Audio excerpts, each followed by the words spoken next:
ચાલો મિત્રો, ફિઝિક્સ ભણવા માટે તૈયાર. ફરી પાછા આપણે ધોરણ 11 સાયન્સ ફિઝિક્સ ચેપ્ટર નંબર 4 ની અંદર આગળ વધીએ છીએ.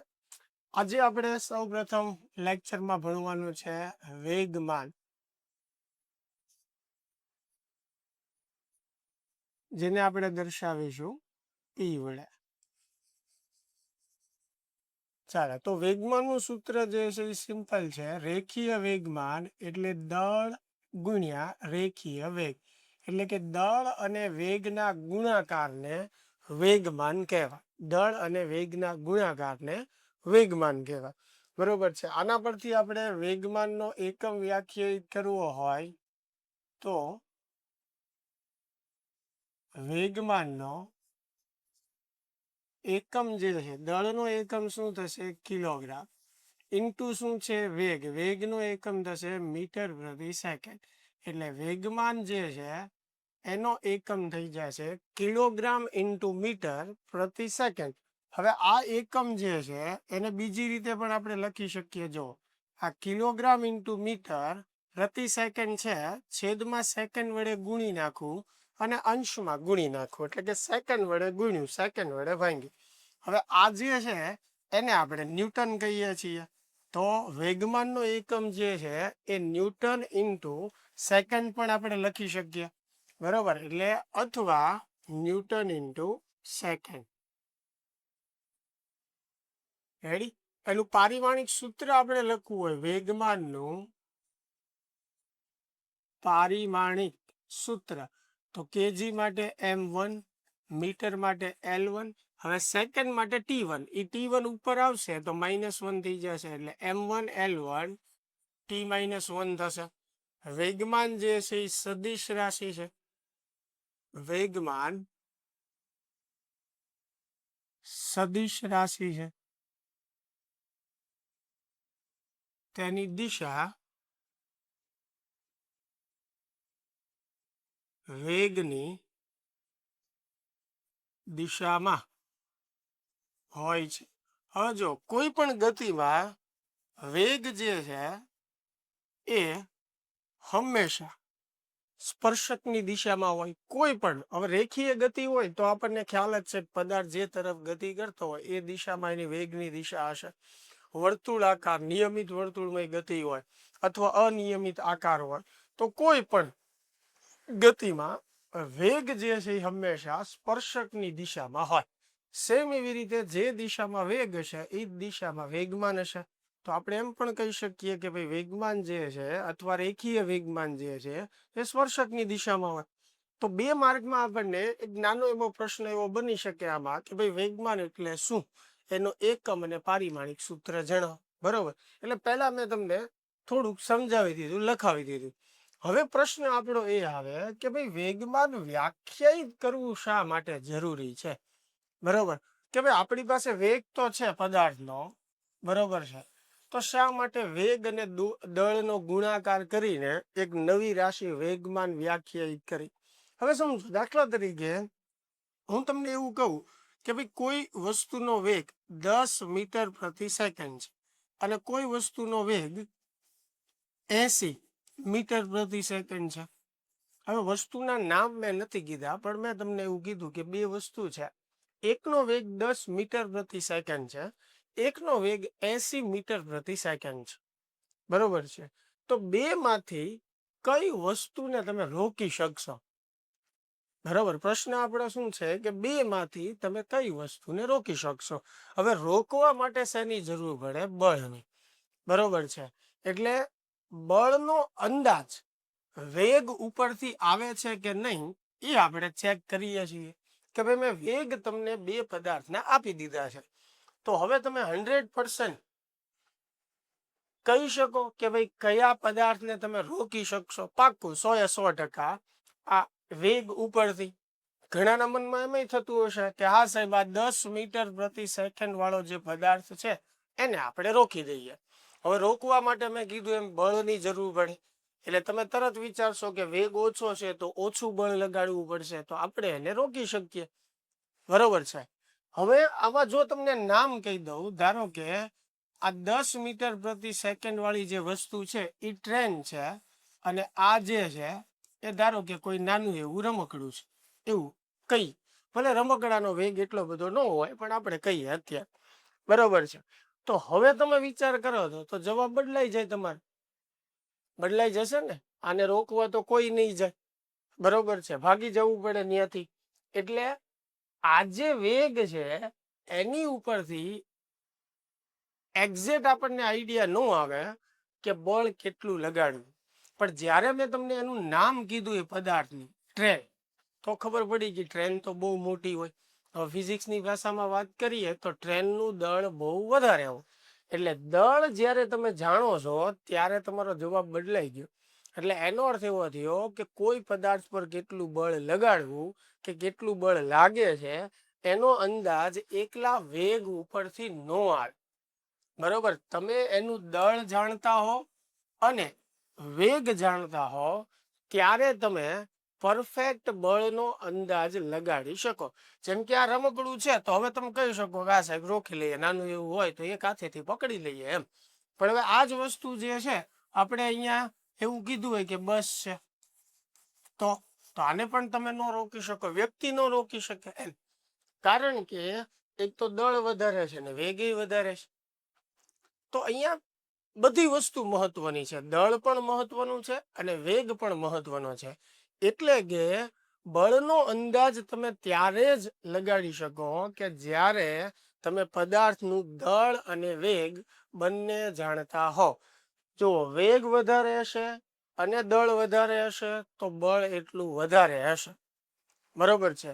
એટલે વારંવાર તમારે દર વખતે દળ અને વેગની માહિતી અલગ અલગથી ન આપવી પડે, એટલા માટે આપણે એક રાશિ વ્યાખ્યાયિત કરી, દળ અને વેગના ગુણાકારથી વેગમાન, બરોબર. જો વેગ વધારે હશે તો વેગમાન વધારે જ આવવાનું છે, દળ વધારે હશે તો પણ વેગમાન વધારે આવવાનું છે. એટલે વેગમાન જેમ વધારે એમ બળ વધારે, વેગમાન ઓછું એમ બળ ઓછું. એટલે વેગમાનના મૂલ્ય ઉપરથી આપણે ડાયરેક્ટ બળનો અંદાજ લગાડી શકીએ, કારણ કે વેગમાન એટલે શું છે, દળ અને વેગનો ગુણાકાર છે. તો દરેક વખતે આપણે અલગથી દળ અને વેગને વ્યાખ્યાયિત ન કરવું પડે અને સરળતા રહે આપણને સમજવામાં, એટલે આપણે વેગમાન વ્યાખ્યાયિત કરીએ છીએ અને વેગમાન ઉપરથી આપણે ડાયરેક્ટ બળનો અંદાજ લગાડી શકીએ. આ વસ્તુ તમને ટેક્સ્ટ બુકમાં સમજાવવા માટે એક આવું પણ એક્ઝામ્પલ આપેલું છે, જે મેં ટ્રેન અને રમકડાનું આપ્યું. બીજા પણ તમને એક્ઝામ્પલ આપેલા છે. દાખલા તરીકે આપણે 3-4 માળની બિલ્ડિંગ ઉપર ચડી જઈએ અને એના છેલ્લા ફ્લોર ઉપરથી આપણે એક નાનો એવો પથ્થર નીચે પડતો મૂકીએ અને એક એનાથી દળમાં વધારે હોય એવો પથ્થર પડતો મૂકીએ, તો નીચે પડતી વખતે કયો પથ્થર જે છે વધારે વેગ પ્રાપ્ત કરશે? અથવા એવું સમજો કે નીચે કોઈ વ્યક્તિ જે છે એ ઊભો હોય અને એના પર આપણે પથ્થર જે છે એ પાડતા હોઈએ, તો એને કયો પથ્થર વધારે વાગશે? નાનો પથ્થર કે મોટો પથ્થર? તો આ તરત આપણે કહેશું સાહેબ મોટો પથ્થર વધારે વાગશે, કારણ કે એનું દળ વધારે છે, એટલે વેગમાન વધારે હશે, એટલે એનું બળ વધારે હશે, એટલે એની ઇમ્પેક્ટ વધારે હશે, બરોબર. બીજી વાત આપણે કરીએ તો જ્યારે આપણે બંદૂકની ગોળીની વાત કરીએ તો ગોળી જે છે, બરોબર છે, એનું દળ ઓછું હોય છે, પણ જ્યારે એને ફાયર કરવામાં આવે રાઇફલની અંદરથી તો એનો વેગ ખૂબ વધારે હોય છે. અને વેગ વધારે હોય એટલે વેગમાન વધારે હોય, અને વેગમાન વધારે હોય તો બળ વધારે હોય. એટલે જ જે છે ગોળી જે છે એ વ્યવસ્થિત જે છે કોઈ શીટ હોય કે કોઈ પદાર્થ હોય તો એની અંદર ઘૂસી જાય અથવા એની આરપાર જે છે એ નીકળી જાય. હવે એ ગોળી જે નાની છે એની બદલે ખૂબ મોટી વધારે લીધી હોય તો એ વધારે વેગ પ્રાપ્ત નહીં કરી શકે, તો એની ઇમ્પેક્ટ ઓછી હશે. સમજાય છે? એટલે દળ અને વેગ બંને આપણે જાણતા હોઈએ તો આપણે બળનો અંદાજ લગાડી શકીએ. એટલે દળ અને વેગના ગુણાકારથી વેગમાન આપણે વ્યાખ્યાયિત કર્યું, અને વેગમાન જેમ વધારે એમ બળ વધારે હશે. એટલે આવા અલગ અલગ એક્ઝામ્પલ આપણને ટેક્સ્ટ બુકમાં આપેલા છે, બરોબર. એ પણ તમે વાંચશો ટેક્સ્ટ બુકમાં એટલે ખ્યાલ આવશે. ચાલો, વેગમાન જે છે એનો આઈડિયા આવી ગયો, શું છે વેગમાન અને શા માટે આપણે ભણીએ છીએ.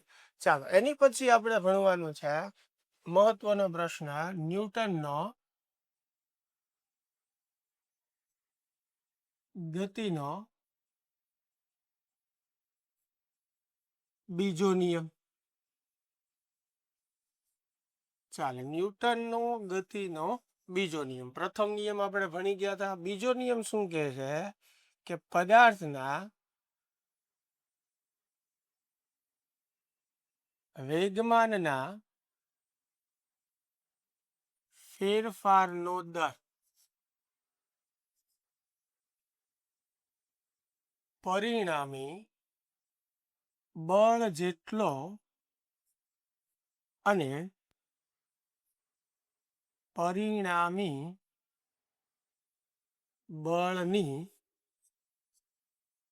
દિશામાં હોય છે. ચાલો, બીજો નિયમ શું કહે છે? વેગમાનના ફેરફારનો દર. પહેલા તો આ શબ્દ સમજીએ. દર એટલે શું થયું? તો દર જે છે એનો અર્થ થાય સમય દર. સમય દર એટલે શું થયું? એકમ સમય દીઠ. સમય દર એટલે શું કહેવાય? એકમ સમય દીઠ. હવે એકમ સમય દીઠ, બરોબર, વેગમાનનો ફેરફાર. આજે આખું વાક્ય જે છે વેગમાનના ફેરફારનો દર, તો એને તમે વ્યવસ્થિત વિસ્તરણ કરીને બોલો તો શું કહેવાય? એકમ સમય દીઠ વેગમાનનો ફેરફાર. હવે વેગમાનને આપણે દર્શાવીએ પી વડે. એનો ફેરફાર એટલે શું કહેવાય? ડેલ્ટા પી. એટલે ડેલ્ટા પી એટલે વેગમાનનો ફેરફાર થઈ ગયો.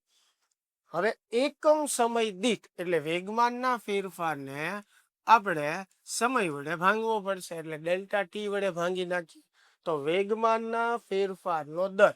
એટલે આ જે છે એ આ વાક્યનું અર્થઘટન થયું, વેગમાનના ફેરફારનો દર. હવે આ જે દર છે એ પરિણામી બળ જેટલો હોય. એટલે કે આના બરાબર શું આવે? પરિણામી બળ આવે. અને એ પરિણામી બળની દિશામાં. એટલે ન્યૂટનના બીજા નિયમની અંદર બળનું મૂલ્ય જે છે એની પણ વાત કરવામાં આવી છે અને બળની દિશાની પણ વાત કરવામાં આવી છે કે ભાઈ બળ જે છે એ કોના જેટલું થાય છે? તો કે વેગમાનના ફેરફારના દર જેટલું થાય છે. અને બળ કઈ દિશામાં હોય? તો કે જે દિશામાં વેગમાનનો ફેરફાર થયો.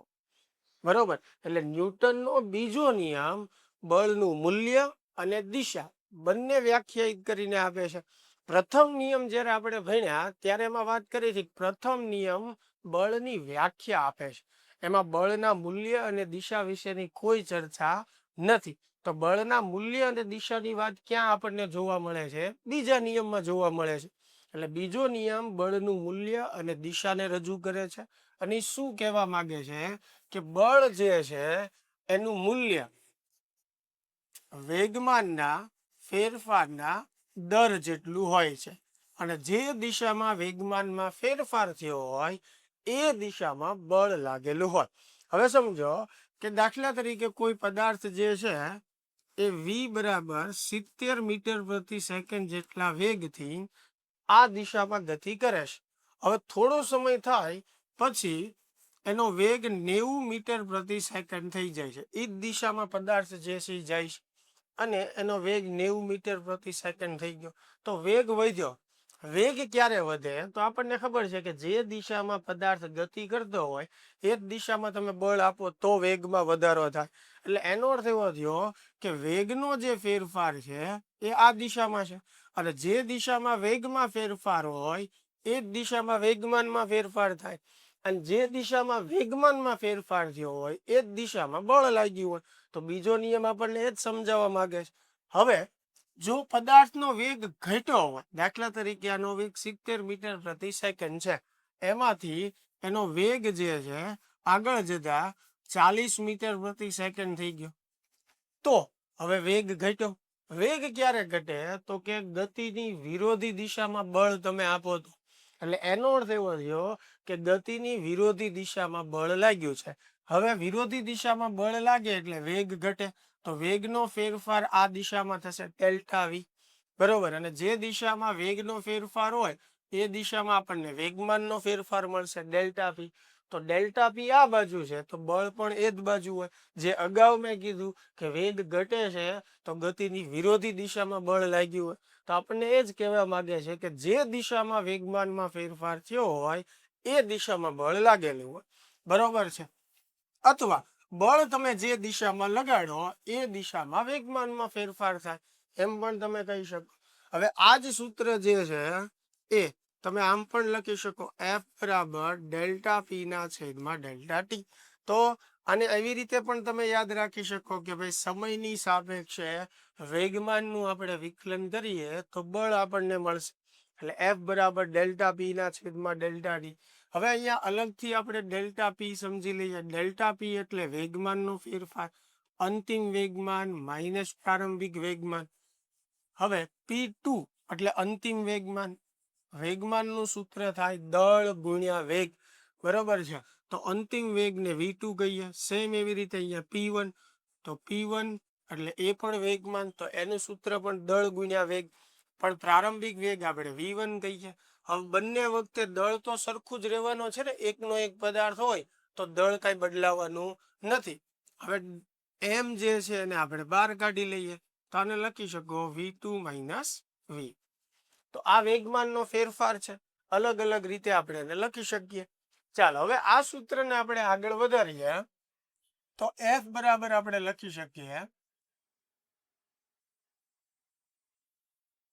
d/dt of mv. p ની જગ્યાએ આપણે શું લખી શકીએ? mv લખી શકીએ. p એટલે વેગમાન છે. હવે દળ અચળ છે તો દળ જે છે એને બહાર લઈ લઈએ એટલે અંદર વધે dv ના છેદમાં dt, બરોબર. હવે dv/dt એટલે શું થશે? પ્રવેગ થશે. તો f બરાબર શું થશે? ma થશે. આ ન્યૂટનના બીજા નિયમનું બીજું એક સૂત્ર થઈ ગયું. એક આ સૂત્ર થઈ ગયું, એક બીજું સૂત્ર થઈ ગયું, એફ બરાબર ma. અને આ આપણને શું કહે છે કે જ્યારે બળ લાગશે ત્યારે જ પ્રવેગ ઉત્પન્ન થશે. કારણ કે બળ લાગે તો જ પદાર્થ જે છે એનો વેગ બદલાય, અને વેગ બદલાય તો જ પ્રવેગ ઉત્પન્ન થશે. એટલે એફ બરાબર ma. આ બીજું સૂત્ર છે. હવે સમજો આમાં કે આનું આ જ જે સમીકરણ છે આપણે તારવવું હોય તો આમ પણ તારવી શકીએ કે ભાઈ ડેલ્ટા પી જે આપણે લખ્યું છે, તો આ ડેલ્ટા પી જે છે એની જગ્યાએ જો અહીંયા જે છે ડેલ્ટા પી એટલે એમ V2 માઇનસ V1 એવી રીતે આપણે લખી શકીએ કે નહીં? તો ડેલ્ટા પી ની જગ્યાએ એમ V2 માઇનસ V1 છેદમાં ડેલ્ટા ટી. હવે V2 માઇનસ V1 એટલે ડેલ્ટા V થશે. અહીંયા V2 માઇનસ V1 એટલે ડેલ્ટા V. હવે ડેલ્ટા V ના છેદમાં ડેલ્ટા ટી એટલે પ્રવેગ થઈ ગયો. એટલે F બરાબર ma. આ સરેરાશ પ્રવેગ કહેવાય. પછી લિમિટ લઈને તમે એને તત્કાલીન તરીકે વ્યાખ્યાયિત કરી શકો, પણ આ તો સાદુરૂપ બીજું કઈ રીતે આપી શકાય એ સમજાવવાનો મેં પ્રયત્ન કર્યો. કોઈ પણ રીતે તમે તારવો એ F બરાબર ma જ આવવાનું છે, બરોબર છે. તો એવી રીતે પણ આપણે મેળવી શકીએ. હવે જુઓ, ન્યૂટનનો બીજો નિયમ જે છે ને એ પ્રથમ નિયમની પુષ્ટિ કરે છે. ન્યૂટનનો પહેલો નિયમ યાદ કરો કે જો બળ શૂન્ય હોય તો પ્રવેગ શૂન્ય થાય. તો અહીંયા જુઓ તમે કે એફ બરાબર જે છે એ 0 મૂકો તમે, તો આ 0 થાય તો એ પણ શું થશે? 0 જ થશે, જે સમીકરણ ઉપરથી જોઈ શકાય.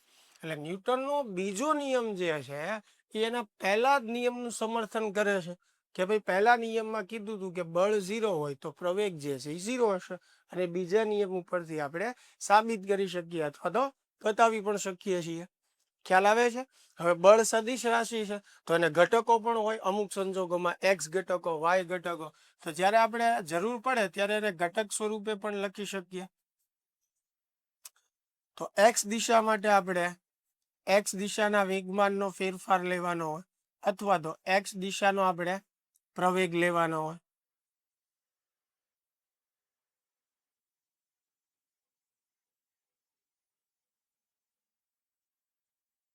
ચાલો સેમ એવી રીતે વાય દિશા માટે લખીએ તો ડેલ્ટા પી વાય ના છેદમાં ડેલ્ટા ટી એટલે એમ એ વાય. એવી રીતે આપણે ઝેડ દિશા માટે એફ ઝેડ બરાબર ડેલ્ટા પી ઝેડ ના છેદમાં ડેલ્ટા ટી એમ એ ઝેડ. તો જ્યારે સદિશ સ્વરૂપે અથવા ઘટક સ્વરૂપે વ્યાખ્યાયિત કરીએ તો જે દિશાનો આપણે ઘટક વ્યાખ્યાયિત કરતા હોય એ અનુસંધાને આપણે એને લખી શકીએ.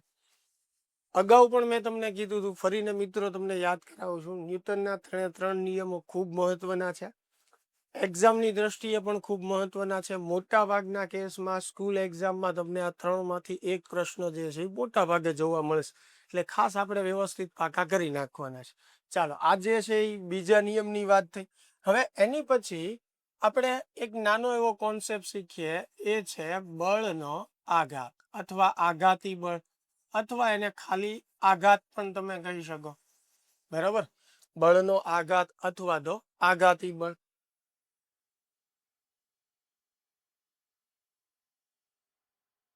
વેગમાનમાં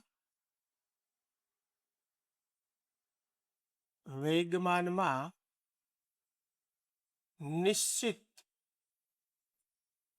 ફેરફાર ઉત્પન્ન કરવા માટે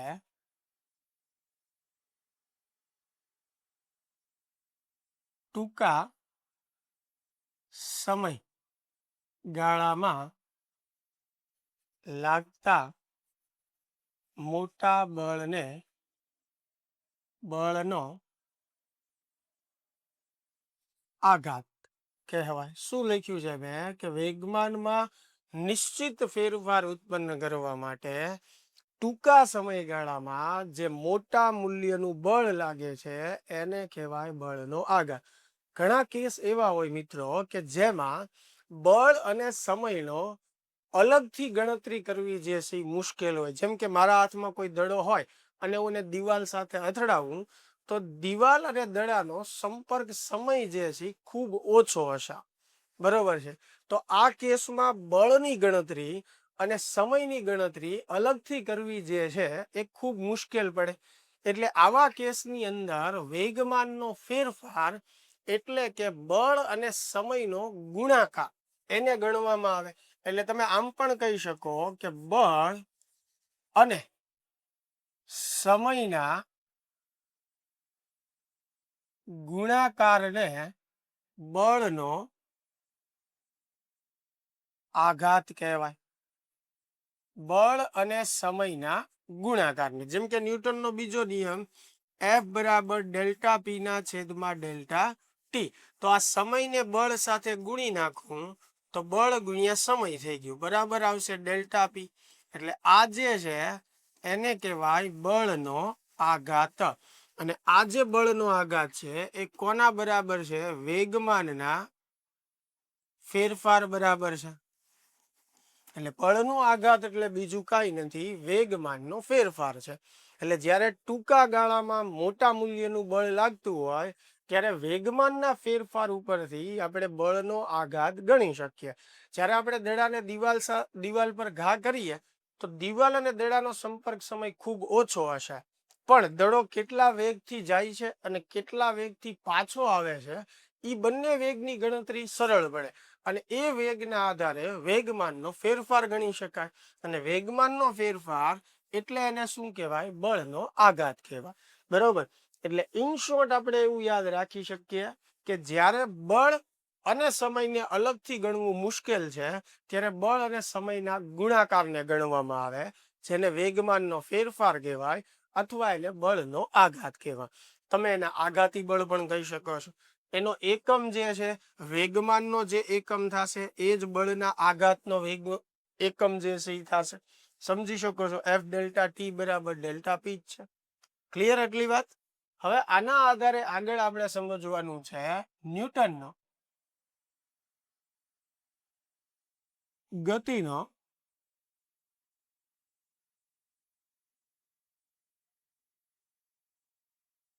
ત્રીજો નિયમ.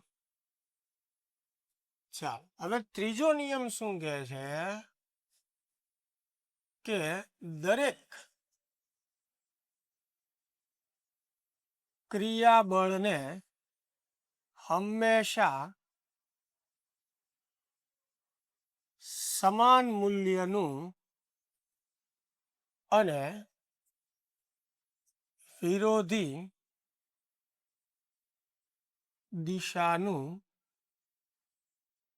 પ્રતિક્રિયાબળ હોય છે. ચાલો, શું કે છે ત્રીજો નિયમ? દરેક ક્રિયાબળને સમાન મૂલ્યનું અને વિરોધી દિશાનું પ્રતિક્રિયાબળ હોય છે. તમે એમ પણ કહી શકો કે દરેક આઘાતને સમાન મૂલ્યનો અને વિરોધી દિશાનો પ્રત્યાઘાત હોય છે. બરોબર, એટલે કે every action has equal and opposite reaction. બરોબર, તો ક્રિયાબળ આપણું એક્શન બળ છે, તો પ્રતિક્રિયા બળ જે છે એ રિએક્શન છે.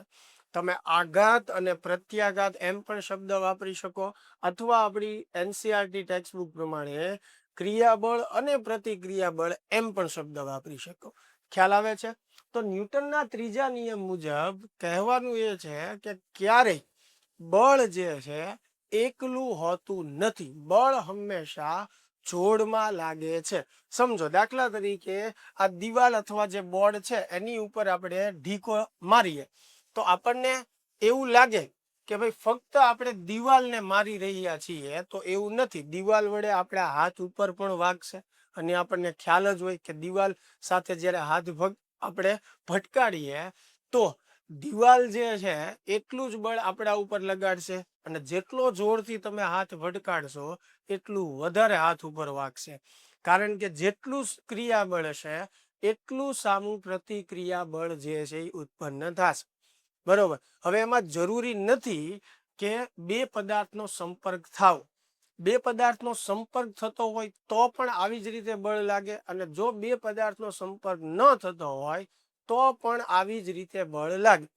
બરોબર, જેમ કે પહેલા કેસમાં મેં કીધું, જ્યારે હાથ જે છે દિવાલ પર ભટકાડવામાં આવશે ત્યારે હાથ વડે દિવાલ પર જેટલું ક્રિયાબળ લાગે છે, દિવાલ પણ એટલું જ સામું પ્રતિક્રિયા બળ હાથ ઉપર લગાડશે. હવે એની બદલે તમે બે ચુંબક વિચારો, તો આ ચુંબકને તમારે અડવાની જરૂર નથી. આ પહેલું ચુંબક બીજા ઉપર જેટલું બળ લગાડશે, બીજું ચુંબક પહેલા ઉપર એટલું જ બળ લગાડશે. આમાં બે ચુંબકને સંપર્ક કરાવવાની પણ જરૂર નથી. બરોબર છે? હવે આકર્ષી બળ હોય તો એકબીજા તરફ વી આવશે, અપાકર્ષી બળ હોય તો એકબીજાથી દૂર જશે. તો આમાં આપણે સંપર્ક કરાવવો જરૂરી નથી. એટલે કે બે પદાર્થનો સંપર્ક થતો હોય તોય ભલે, અને ન થતો હોય તો પણ ભલે.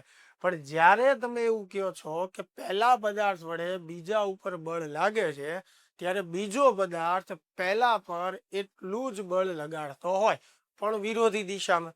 બરોબર છે? એટલે ક્યારેય એકલા બળનું અસ્તિત્વ હોતું નથી. જેમ કે આપણે બે પદાર્થોનું ઉદાહરણ લઈએ, એ અને બી. આ એ પદાર્થ છે, આ બી પદાર્થ છે. તો એ જે છે એ બી ઉપર બળ લગાડે છે, ધારો કે આ દિશામાં. તો એ વડે બી પર લાગતું બળ, એટલે એને એફ બી એ કહી શકીએ. તો જ્યારે એ જે છે એ બી ઉપર બળ લગાડે, એ જ મોમેન્ટે, એ જ ક્ષણે બી વડે પણ એ ઉપર બળ લાગતું હોય, અને કઈ દિશામાં હશે? તો કે વિરોધી દિશામાં હશે, જેને એફ એ બી કહેવાય. બી વડે એ પર લાગતું બળ, અને એક પદાર્થ બળ લગાડશે ત્યારે જ બીજો પદાર્થ લગાડશે, અને બંને બળ એક જ સમયે લાગતા હોય છે. બરોબર છે? એટલે આ સમજાય છે, એકલા બળનું અસ્તિત્વ જ નથી. જ્યારે એક પદાર્થ બળ લગાડશે, બીજો સામું એટલું જ લગાડશે. બરોબર, એટલે બંને બળનું મૂલ્ય સરખું હોય, પણ દિશા જે છે એ પરસ્પર વિરોધી હોય. એટલે એફ બી એ બરાબર આપણે શું લખી શકીએ? માઇનસ એફ એ બી. ખ્યાલ આવે છે? આ ન્યૂટનનો ગતિનો ત્રીજો નિયમ છે કે હંમેશા બળો જે છે જોડમાં જ હોય છે, ક્યારે એકલું અટૂટું બળ લાગતું હોતું નથી.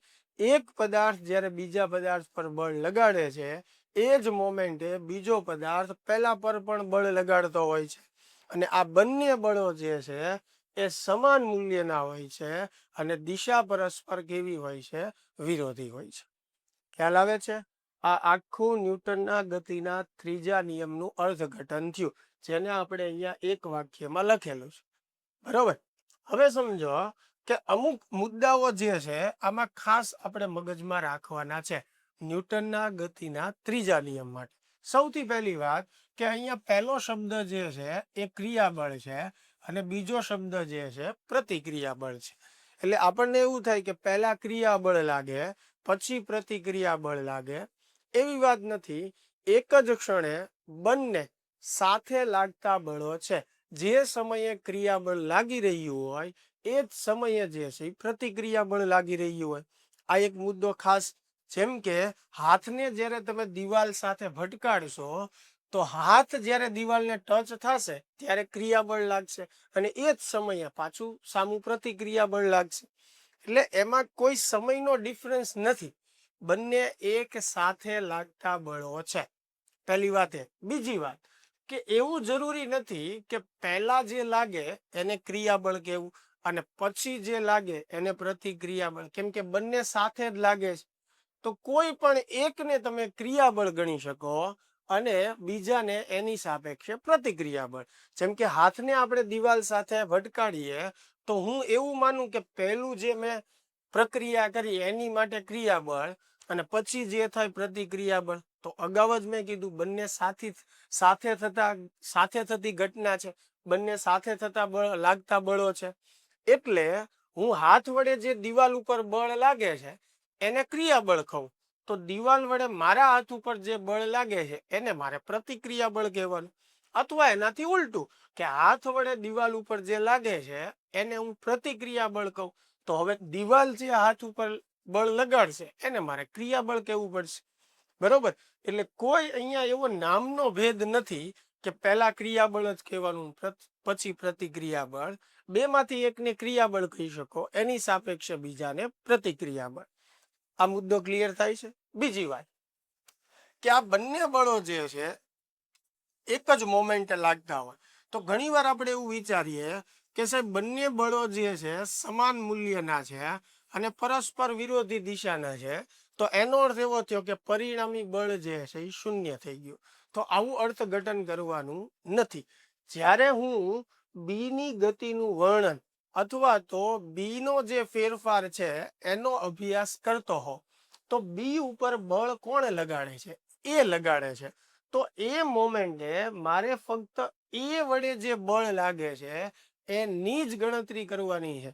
બી વડે સામું જે બળ લાગે છે એની ગણતરી કરવાની જરૂર નથી. એટલે કે તમે જો એવું વિચારો કે બંને બળોનું પરિણામી મૂલ્ય શૂન્ય થઈ જાય તો પદાર્થ ઉપર કોઈ બળ નથી લાગતું, તો એ તદ્દન ખોટી વાત છે. કેમ કે જ્યારે આપણે કોઈ એક પદાર્થની વિશે અભ્યાસ કરતા હોય તો ફક્ત એની ઉપર લાગતા બળોની આપણે ચર્ચા કરવાની હોય. એટલે ગણતરી વખતે તમારે કોઈ એક જ બળ ધ્યાનમાં લેવાનું હોય છે.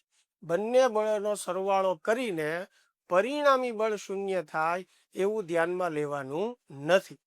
બરોબર? અને છેલ્લી વાત જે છે કે આપણે જે વાત કરીએ છીએ એ બાહ્ય બળની વાત કરીએ છીએ, જે શરૂઆતમાં પણ મેં તમને સમજાવ્યું હતું. બાહ્ય ચોખ્ખું બળ, બાહ્ય પરિણામી બળ. કારણ કે આંતરિક બળોનો સરવાળો જે છે એ હંમેશા શું થાય? શૂન્ય. મેં તમને ઉદાહરણ પણ આપ્યું હતું કે ટ્રેનમાં હજારો વ્યક્તિઓ જે છે બેઠેલા હોય છે. હવે અંદર બેઠેલા તમામ વ્યક્તિઓ અંદરથી ટ્રેનને ધક્કો મારશે તો શું ટ્રેન ચાલવા માંડશે? નહીં ચાલે. બરોબર છે? તો એવી જ રીતે બધા વાહન ચલાવવા મળે, પેટ્રોલ ડીઝલની કઈ જરૂર જ ન પડે. એટલે કહેવાનો અર્થ કે જ્યારે તમે તંત્રની અંદર હો અને અંદરથી જ્યારે બળની વાત કરતા હોય તો આંતરિક બળોનો સરવાળો હંમેશા શું થાય? શૂન્ય. ગતિમાં ફેરફાર, વેગમાં ફેરફાર, વેગમાનમાં ફેરફાર આ ક્યારે થાય? જ્યારે તંત્ર પર બહારથી બળ લાગે. એટલે આપણે જે કાંઈ ચર્ચા કરીએ છીએ એ બાહ્ય બળની ચર્ચા કરીએ છીએ. ક્લિયર થાય છે વાત? ચાલો તો મિત્રો અહીંયા ત્રણ નિયમો જે છે એ આપણે સમજી લીધા છે. પ્રથમ નિયમ, બીજો નિયમ અને ત્રીજો નિયમ. પ્રથમ નિયમ જે છે એ બળની વ્યાખ્યા આપે છે. બીજો નિયમ જે છે એ બળનું મૂલ્ય અને દિશાની માહિતી આપે છે. અને ત્રીજો નિયમ આપણને એવી માહિતી આપે છે કે બળ ક્યારે એકલું અટૂટું હોતું નથી. બળો હંમેશા જોડમાં જ લાગે છે. બરોબર? ચાલો આ ત્રણ નિયમો જે છે આપણે સમજ્યા. એની પછી ચેપ્ટરનો આપણે સૌથી મહત્વનો અને મોસ્ટ આઈએમપી પ્રશ્ન, વેગમાન સંરક્ષણનો નિયમ. ઉદાહરણ સહિત સમજાવો. ચાલો, વેગમાન સંરક્ષણનો નિયમ ઉદાહરણ આપીને આપણે સમજાવવાનું. પહેલું તો સંરક્ષણ શબ્દ સમજાવો. ઘણી વાર આપણે ફિઝિક્સમાં આવશે અને સંરક્ષણના નિયમો જે છે એ પણ ઘણા આપણે આવશે. સંરક્ષણ શબ્દ શેની માટે વપરાય? જ્યારે કોઈ રાશિ અચળ રહેતી હોય. એટલે સંરક્ષણના નિયમમાં હંમેશા એવો શબ્દ આવશે, અચળ રહે છે. જેમ કે ઉર્જા સંરક્ષણનો નિયમ તમે ધોરણ 9-10 થી ભણતા આવો છો, તો ઉર્જા સંરક્ષણનો નિયમ શું હતો? કે અલગ કરેલા તંત્રમાં કુલ ઉર્જા અચળ રહે છે. ઉર્જાનો નાશ નથી કરી શકાતો, ઉર્જા આપમેળે ઉત્પન્ન નથી થતી, હંમેશા એક ઉર્જાનું બીજી ઉર્જામાં રૂપાંતરણ થાય છે. એટલે આ આખું એનું વિસ્તરણ વાળું સ્વરૂપ છે. પણ એક વાક્યમાં ઉર્જા સંરક્ષણનો નિયમ એટલે શું થયું? કે અલગ કરેલા તંત્રની ઉર્જા અચળ રહે છે. એટલે આપમેળે એમાં ઉર્જા વધી ન શકે, આપમેળે એમાં ઘટી ન જાય, જે છે એ જ રહેશે જ્યાં સુધી કોઈ બાહ્ય ફેરફાર ન થાય. તો સંરક્ષણના દરેક નિયમમાં કોમન શબ્દ આવશે. ઉર્જા સંરક્ષણ હોય તો અલગ કરેલા તંત્રની ઉર્જા અચળ રહેશે. વેગમાન સંરક્ષણનો નિયમ હોય તો અલગ કરેલા તંત્રનું કુલ વેગમાન જે છે અચળ રહેશે. બધા સંરક્ષણના નિયમમાં કોમન આવશે, અચળ રહેશે. એટલે સંરક્ષણ શબ્દ હોય ત્યારે સમજી જવાનું અચળ આવશે આ શબ્દ. બરોબર. હવે સંરક્ષણના ઘણા નિયમો છે. ફિઝિક્સમાં આપણે મૂળભૂત સંરક્ષણના નિયમો જે છે એ 4 છે. મૂળભૂત સંરક્ષણના નિયમો કેટલા છે? 4. ઉર્જા સંરક્ષણ, વેગમાન સંરક્ષણ, કોણીય વેગમાન સંરક્ષણનો નિયમ, અને ચોથો જે છે વિદ્યુતવા સંરક્ષણનો નિયમ. આ 4 ફિઝિક્સમાં મૂળભૂત સંરક્ષણના નિયમો છે.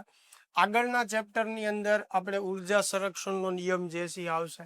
બરોબર. આ વેગમાન સંરક્ષણનો નિયમ આપણે આ ચેપ્ટરમાં અત્યારે શીખીશું.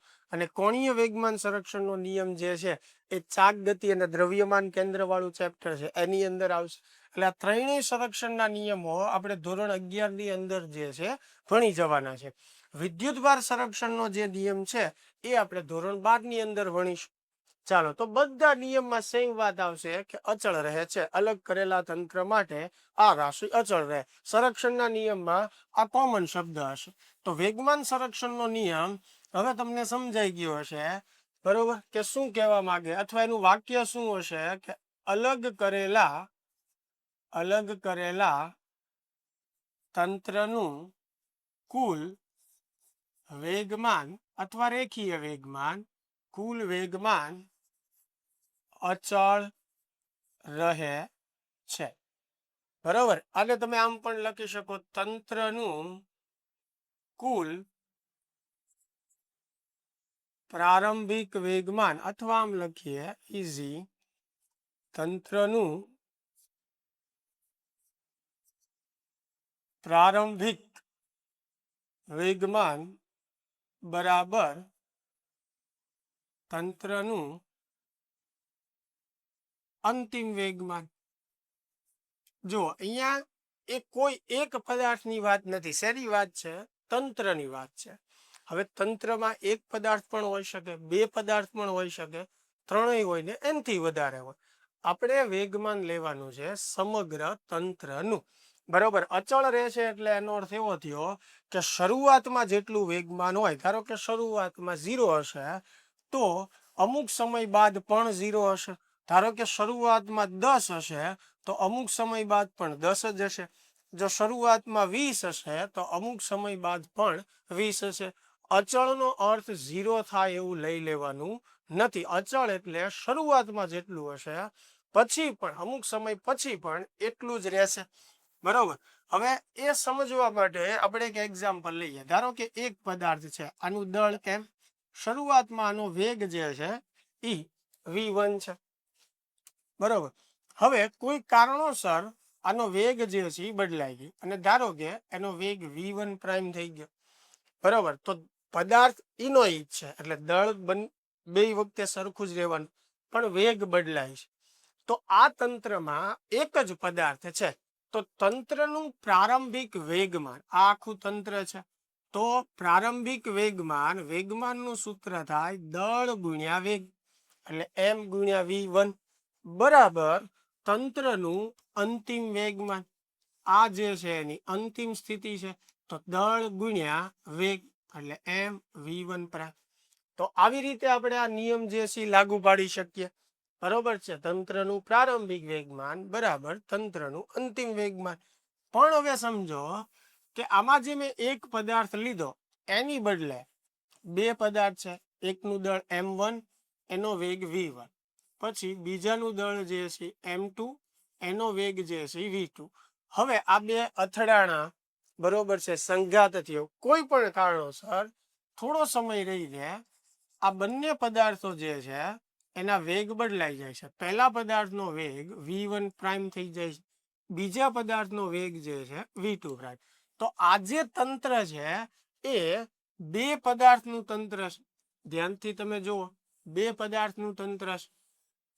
તો અહીંયા આપણે કોઈ એક પદાર્થ માટે વાત નથી કરતા, આપણે વાત કરીએ છીએ આખા તંત્રનું પ્રારંભિક વેગમાન બરાબર અંતિમ વેગમાન એમ. તો હવે તંત્રમાં બે પદાર્થો છે એટલે બંનેનું પ્રારંભિક વેગમાન એટલે કે બંનેના વેગમાનનો સરવાળો કરવાનો બરાબર બંનેનું અંતિમ વેગમાન એટલે અંતિમ વેગમાનનો સરવાળો કરવાનો. અને આ સરવાળો જે છે એ સરખો થશે એટલે તંત્રનું પ્રારંભિક વેગમાન બરાબર તંત્રનું અંતિમ વેગમાન. હવે પહેલાનું વેગમાન એટલે m1 v1, બીજાનું વેગમાન એટલે m2 v2. રેડી? ચાલો હવે અંતિમ પરિસ્થિતિ માટે m1 v1 પ્રાઇમ પહેલાનું વેગમાન વત્તા બીજાનું વેગમાન m2 v2 પ્રાઇમ. રેડી? ખ્યાલ આવે છે? એટલે તંત્રમાં જો બે પદાર્થ હોય તો બંને પદાર્થનું પ્રારંભિક વેગમાન એનો સરવાળો બરાબર બંને પદાર્થનું અંતિમ વેગમાન એનો સરવાળો, એ બંને સરખા થાય. આને એમ કહેવાય કે તંત્રનું પ્રારંભિક વેગમાન બરાબર અંતિમ વેગમાન. હજી ધારો કે આની અંદર કોઈ ત્રીજો પદાર્થ હોય જેનું દળ m3 વેગ v3 હોય, બરોબર છે, કંઈક અથડામણ પછી એનો વેગ v3 પ્રાઇમ થઈ જાય. તો હવે તંત્રમાં ત્રણ પદાર્થ છે. તો ત્રણ પદાર્થ માટે નિયમ કેમ આવશે? m1 v1 વત્તા m2 v2 વત્તા m3 v3. આ તંત્રનું પ્રારંભિક વેગમાન થયું બરાબર તંત્રનું અંતિમ વેગમાન એટલે m1 v1 prime plus m2 v2 prime plus m3 v3. ખ્યાલ આવે છે?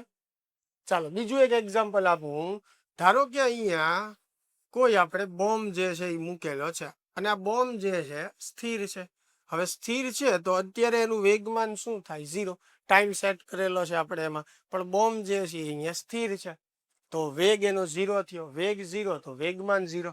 તો અત્યારે એનું વેગમાન 0 છે એટલે આ એક તંત્ર છે, એનું વેગમાન 0 છે.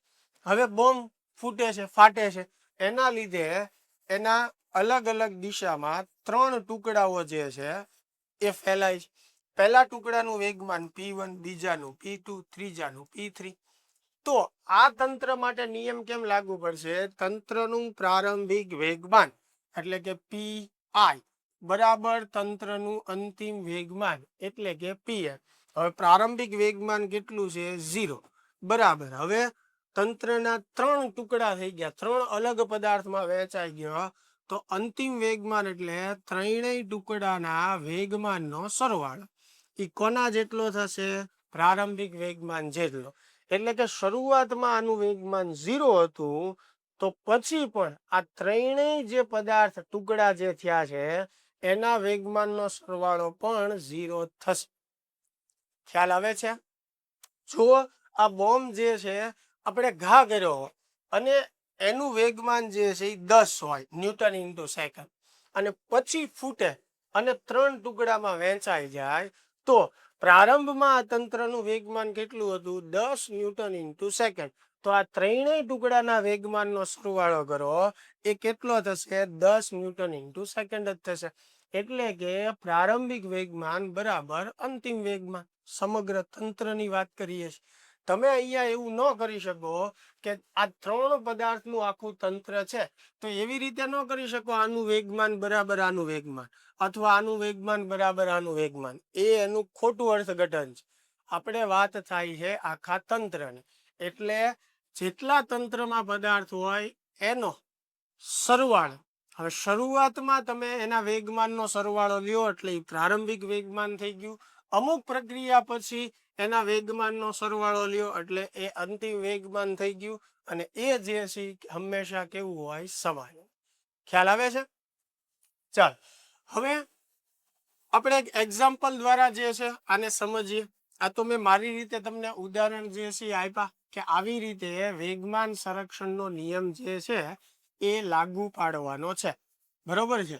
હવે એને આપણે અહીંયા સાબિત કરીએ કે પ્રારંભિક વેગમાન અને અંતિમ વેગમાન કઈ રીતે સરખું થાય. બરોબર. આ સમજવા માટે રાઇફલ અને બુલેટના તંત્રનું ઉદાહરણ ધ્યાનમાં લેતા. ચાલ, રાઇફલ અને બુલેટ એટલે ગોળી. તો શરૂઆતમાં સમજો કે આપણે ગોળી ચલાવતા નથી. બરોબર છે. એટલે ગોળી સ્થિર છે એટલે રાઇફલ પણ સ્થિર હશે. તો પ્રારંભમાં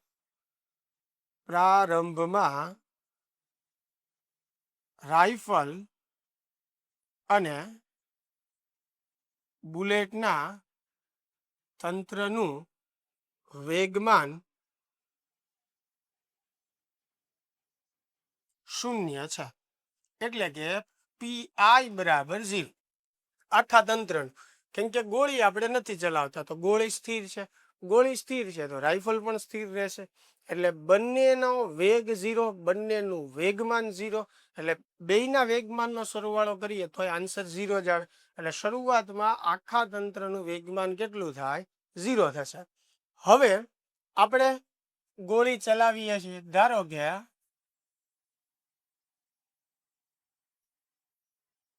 રાઇફલમાંથી